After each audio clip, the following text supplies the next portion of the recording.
Nearly all European countries have a universal healthcare system where a good portion of medical services are provided free of charge by doctors who are employed by the government. Do you believe the U.S. should adopt this for our healthcare system? All right, so socialist medicine.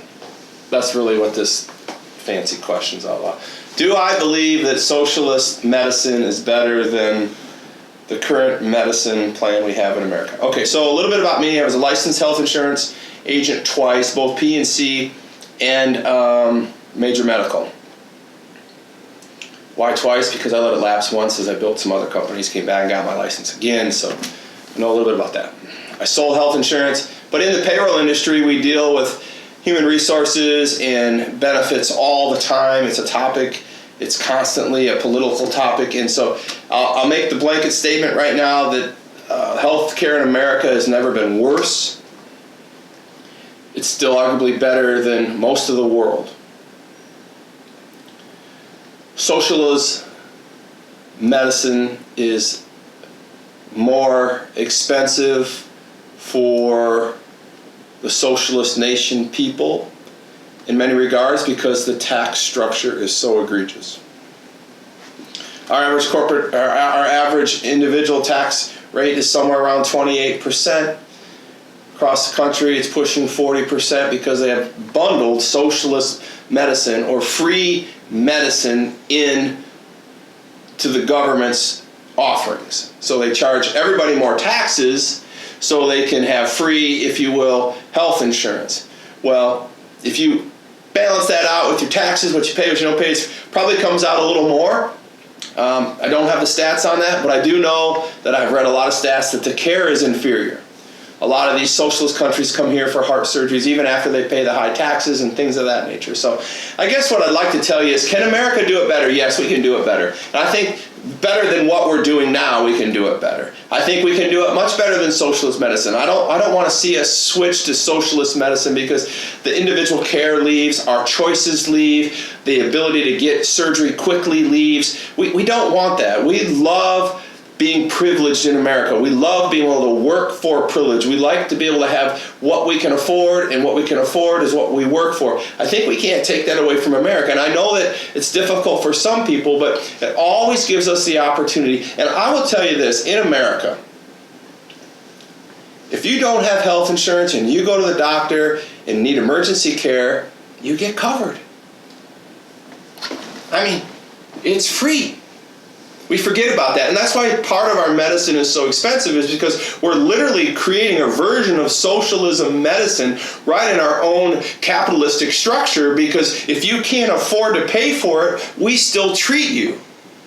And I would dare to tell you, in a socialistic country, I bet you it might even have a strong argument that some people don't get services that have paid for it in their taxes because they died waiting in line to get the damn heart surgery, right? We have people, homeless people, having heart attacks on the side of the road, getting picked up by ambulance and taken to a hospital to be treated for free. So don't get on me about how bad American health insurance is. I will tell you this, we can do American health insurance better. And I will tell you my suggestion really quick here, is I think that we do need a partnership with the government, but they don't need to run the whole damn show. In workers' comp, it's done like this. The customer, which is a P&C insurance, property and casualty insurance type, but what happens is when the employer buys workers' comp insurance, they pay for $1 coverage in case an employee gets hurt. If they get hurt, you're paying insurance, it pays for the employee's work, it pays for their time off, it pays for their medical, and all of it's paid 100%. Even if it's a slip and fall, a back break, a concussion, it's all handled in a medical forum, $1. But a lot of large companies want to do this workers' comp insurance with reinsurance, meaning that they want to take on some of the insurance risks themselves. So the first $1,000, like a deductible on a health insurance, is paid out of pocket by the employer. But it's even bigger than that from that regard, because I want to introduce reinsurance from the deductible component with the government, with our own health insurance. Why not let Blue Cross Blue Shield or Cigna or all these people take the first layer of insurance to $1 with smaller deductibles for us, but then the government takes over for the catastrophic insurance at the back end, so that the government is the fallout or the overseer for the insurance organization, trickling down and protecting the American person who's paying $1 insurance. So we're not stuck with these big deductibles. We're not stuck with these big co-pays. We're not stuck with these big co-insurances for prescriptions. There's no way we should even be having to pay for most of these prescriptions anymore in America. Big Pharma has went too far. They've greased, oiled, lubed every one of these people out there, and they're taking us hard. And you know what? Mr. Trump did fight that fight. You can say what you want about him, but that was a great fight he fought that went away for some reason I don't understand. But the bottom line is, yes, America, we can do better on our health insurance.